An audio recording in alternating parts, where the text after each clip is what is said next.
চা পছন্দ করে না এরকম পরিবার কি আপনার জানা আছে? আমার তো জানা নেই। তো আমি আজকে চা খেতে খেতে আপনাদের সাথে আমার কিছু টি পট কালেকশন শেয়ার করব।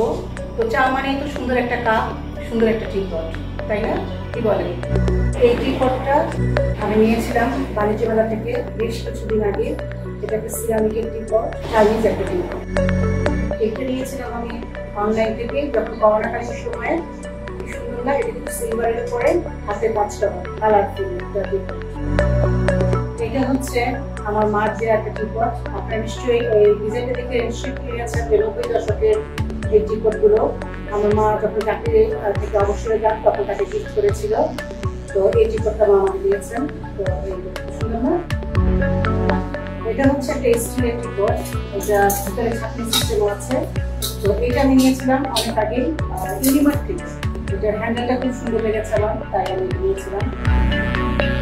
এই টি পটটা দেখতে পাচ্ছেন, খুবই কিউট। আমার খুব ক্লোজ এক ভাবি আছেন, যার ভাবি গিফট হিসেবে আমাকে দিয়েছিলেন। তো এই করোনা স্মৃতিটা নিয়ে যাচ্ছে। এটাও একটা চাইনিজ টি পট, এটা আমি নিয়েছিলাম ডিমার্কেট থেকে। এটা সিরামিকের, খুব সুন্দর, তাই না? কালারফুল তখন থেকে। এই টি পটটা আমি নিয়েছিলাম অনলাইনে সেই করোনাকালীন সময়ে, ব্ল্যাক অ্যান্ড হোয়াইট। আর এই দুটো দেখতে পাচ্ছেন এগুলো হচ্ছে মিল্ক পট। এটা নিয়েছিলাম আড়ং থেকে। আড়ং নিশ্চয়ই অনেকে দেখেছেন, এটা আড়ং থেকে নিয়েছিলাম। আর এই যে ছোট্ট কিউট টি পটটা নিয়েছিলাম আমি মোহাম্মদপুর কৃষি মার্কেট থেকে। কিউট না? এটা অনেকেরই আছে, অনেকেরই আমি দেখি অনেকে আছে।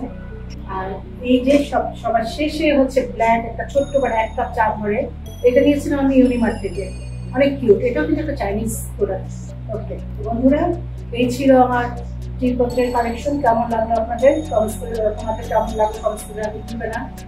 কার করতে বেশি পছন্দ হয়েছে জানাবে কিন্তু।